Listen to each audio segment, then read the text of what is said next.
We ask you to not read from the mentioned outside literature in your share. Our speaker, Jamie, has come to share her experience, strength, and hope with us in the specific area of the BDA toolkit and the 12 steps of DA. Welcome, Jamie.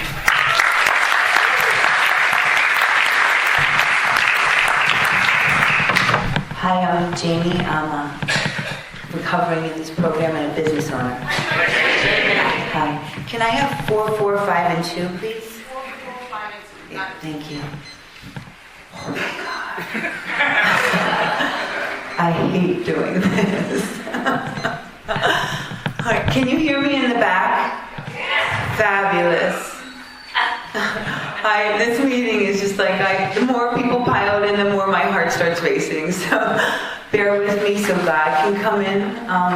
I don't even like to share the microphone ever here, so it's like coming up here is like really beyond. I first want to thank Kathy. I saw Kathy when she first came in, and she's a great example of this program. So if you don't know her, you need to know her. So thank you. This is an honor, and hopefully at least one person will get something out of what I have to say today. I first want to thank this meeting. I'm so grateful to this amazing, abundant, recovered meeting.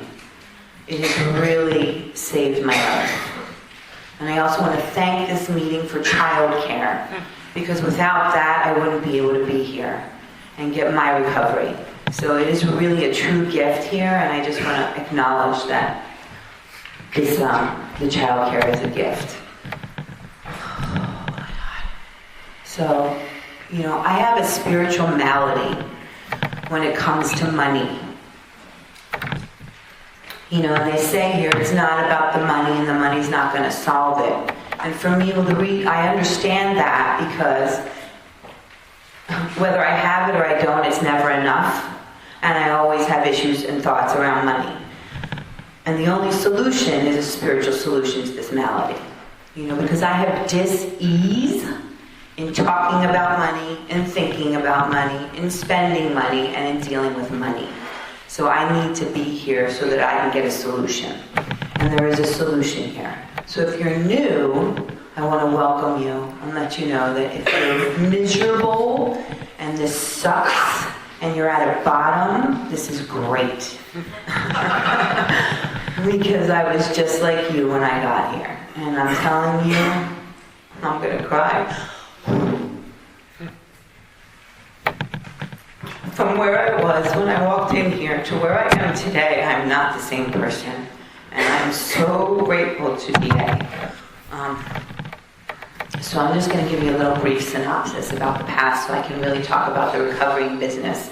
I like to distill it down to the thinking and the situation and my belief system that was created from my childhood. So basically, let's see if I can do this quickly enough. I was raised upper middle class from Philadelphia, and we had more money than most people in our neighborhood and less money than the very wealthy people. So it was like I couldn't hang out with the wealthier people because I didn't fit in, and the people who had less than me, I felt more relatable to them. However, there was a lot of jealousy, and so I would do a lot of shrinking to fit in order to belong somewhere. Coupled with, there's a bunch of other stuff with that, but I don't need to get into that. I'm going to stick to the money. Also, at 10, my father left. My father cheated and left for another woman, and her and her children moved in with my father. So at 10, I became financially insecure. I began with the worry about money. Before that, I had no idea. I was working, I was doing things, but it was like, working like selling cookies and stuff. Or lemonade at the beach.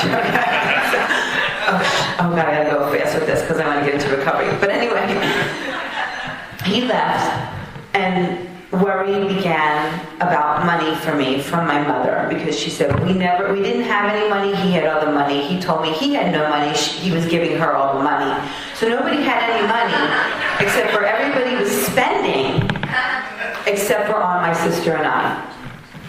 And the way I learned to deal with that was to learn how to manipulate. And I would play everybody against each other in order to try to get my needs met. And it was I would get a little bit here and a little bit there, which created a pattern for me, which I came to be aware of here, which is a binge and deprive. I did a lot of that up until I got into here. And then, coupled with my stepfamily was getting everything, so my mother said if we didn't get it, they would get everything, we had to get it. So it was like, and when I got it, it was never enough, and on and on and on, which is that I never felt safe, I never felt secure, it was never enough, and that somebody's always going to take it from me.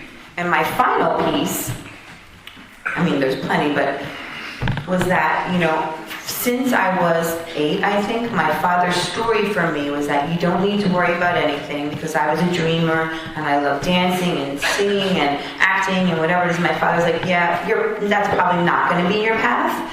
He's like, you don't have to worry, you're going to get married to a rich Jewish man and get taken care of for the rest of your life. And he told me this my entire life. That never happened, by the way. But that created a pattern for me of believing I'm not good enough, I can't do it, and I have to be saved. So coming in here, that's the way I was running my life. I was continually taking myself back to zero. Somebody said that in here, and I love that, because that's the truth. I was taking myself back to zero. I would keep continually creating situations where I had to be saved. It was never enough. I would binge and deprive and always end up at zero. So I came here really at a bottom. And what I want to say is that for me, through my greatest depths of pain and challenge, always come my greatest gifts. If I so choose to make it that. Because I did not come in here in a good place. Things were really bad. I was having anxiety attacks all the time. Every middle of the month, I didn't know how I was going to make it. I was getting money and the money was gone. It was insanity. You can read about it or hear about it from here, but it was just, I was at a bottom and I just couldn't make it work. And I was in another 12-step program, thank God, because otherwise I'd never get here. And I kept trying to figure out the money over there, and it never worked out for me. And finally I came here pissed off, desperate, and crying all the time. I'd leave meetings because I couldn't handle the stuff that you guys were saying here because it was so real. So what I want to say is this. I'm just going to get into recovery now. I just did whatever you guys said because I just couldn't live another minute like that. I just couldn't live in hell anymore, and I knew that I couldn't figure it out. And the solutions are here if you want them. So the first thing I heard was write your numbers. And so the interesting thing about that was I really didn't have any money. So I was like, what am I writing? And they said to me, well, are you putting gas in the car? Are you getting food? Are you getting a coffee or whatever it was? And it was like, I was like, oh, yeah, okay, sure, I am, yeah, okay. So, it was like, even with no money, it was like I started writing it down. Write down my expenses, write down whatever I'm spending, write down what's coming in, which wasn't much. But the thing is, what I understand then and now, oh my God, I'm going to have to go faster, is that the truth, the numbers tell the truth. The facts are the truth. And in the truth is God. So if I can tell the truth, I can bring God in. I can get to a solution. I started doing my numbers and I haven't stopped since I got here. I've been here 8.5 years. And the numbers doing that alone has changed my life.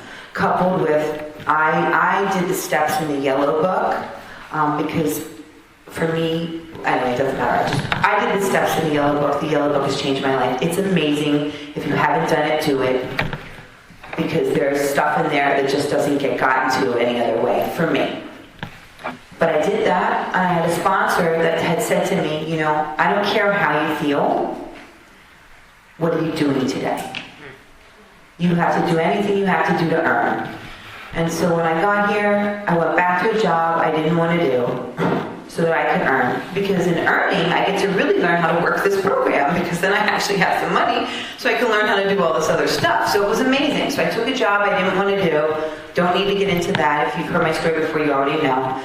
But the bottom line, I was in doing that and doing PRGs and keeping my numbers and willing to earn and doing the steps. You know, I began to get self-confidence, self-worth, because at the root of this disease is lack of self-worth.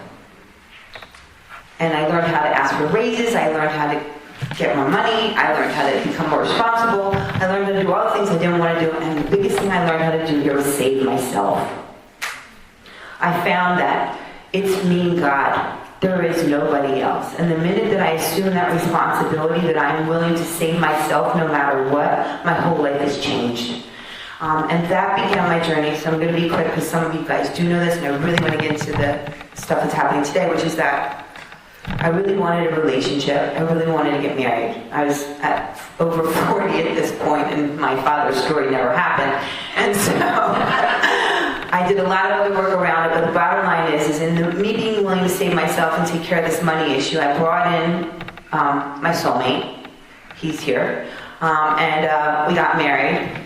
PRG, wedding. PRG, honeymoon. I got pregnant. Oh, I got married at 44, by the way, because that's a fucking miracle. And for the first time. And then I got pregnant by surprise when they told me I wouldn't at 45. And so then we had to have another PRG for having baby, and then we bought a home, another PRG, and then it's just been on and on, the miracles that have happened. And then I left that business, and then I started a new business, PRG, and what wound up happening was the numbers didn't work out, and my PRG finally said, you're not going to make any money for 2 years, you need to stop. And I had an infant at home, he was like 8 months old, and I'm like, what the fuck am I gonna do?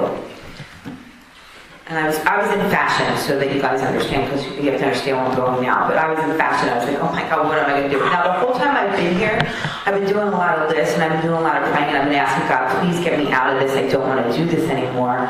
And it's like, I made a list of all the things I really liked that made me happy, that I wanted to do. And when I'm happy, I started praying, and people started coming up and asking me, how did I do it? How did I do it? How did I do it? I'm going to get married and have a baby. So anyway, it's a long story because I don't want to get into specifics about what I do, but the bottom line was, one day it came to me and I was like, oh my God, I know what I did. I created a workbook. I have a method. All of a sudden, somebody said, I have your first client. I got a client. My son's sleeping. I'm seeing people at night in my house. And my business was born. And 4 years later, here I am. So let me tell you about that real fast. I first want to say, any mother that is in here, we deserve fucking gold stars. Because it's a job that you don't get paid at, that's 24/7, no vacations. You know, and that, you know, it's the biggest responsibility, the biggest challenge of my entire life. I'm so grateful for my son. He is my biggest button pusher. And he is my biggest indicator of growth. But mothers really deserve it because I think it's the hardest job. So doing the mother thing. So last year, I made the most money I've ever made in my entire life. And it was the first year my son was in school full time, that I've been able to devote everything to my business and then be able to be available to my son. So let's talk about the business stuff. So I just want to say what's really important. I got two, great, God. So for me, I realized that for my other program, God was not in my numbers, and God was not in my business. So that is the premise for me by which I live today, which is that I work for God. I am to be of service over everything, and that I ask God to help me help others. And that's really changed everything for me. And that, you know, I keep my numbers, my business stuff. I didn't even know what to do with my business. And I keep reaching out for help. The biggest thing I've learned here too is to ask for help. If you don't know what to do, don't try and figure it out. You can't. Ask somebody who knows. That was a big revelation for me. And that this business has put me in a position of like stepping out more and more and doing things I don't want to do on a regular basis to become more and more visible. And it's like in doing workshops and doing, online stuff, whatever it is. I've never wanted to do any of it. And once again, as I said, my greatest pain and challenge has always been my greatest gift. Everything I don't want to do is an indicator that's what I have to do, because it's benefited me to the utmost. And that, I keep my numbers. I have 7 accounts. I have a business account, I have a personal account, I have an account for taxes, which is separate. As soon as I get paid, I immediately take the money out, because in working for yourself, money goes up and down. And it's really scary sometimes. And so if I don't have God, and if I don't put being of service over everything, I'm fucked. And, it's really important that I understand, and I want to tell you this is one of the biggest things I have today, which is that no one person is my source. Nothing is going to solve my problem. I have to go to God and do the next indicated step and be of service. And that if I believe that there are unlimited opportunities, then I'm going to do great. Because that means there's an endless possibilities. So if you're new, I hope you stay. And if you're old, I hope you stay. I'm so grateful for this program. Thank you.